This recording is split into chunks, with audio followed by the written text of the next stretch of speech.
বেয়াবোৰ খুব বেয়া, বেয়া বেয়াবোৰ খুব বেয়া।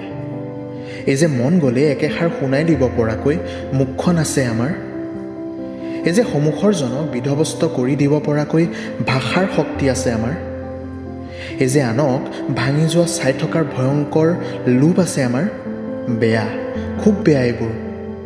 আমি নাজানো হাঁহিৰ আঁৰত চলা বুকুৰ ভিতৰৰ যুদ্ধবোৰ, আমি নাজানো দিনৰ পোহৰত উজলা কিমানখন মুখেই ৰাতি গাৰুৰ কোলাত গুজে, আমি নুবুজো তিৰবিৰাই থকা চকুবোৰ কিদৰে উৰে নিশা যন্ত্ৰণাৰ গল্প ৰচে। আমি মাথো অভিযোগ দিব জানো, আমি শব্দৰে ধাৰাসাৰ কৰিব জানো, আমি যুক্তিৰে চিৰাচিৰ কৰিব জানো, আমি প্ৰতিযোগিতাৰে জিকিব জানো। বেয়া খুব বেয়া। উশাহ লৈ থকা মৰাশ হোৱাটো খুব কষ্টকৰ, খুব কষ্ট।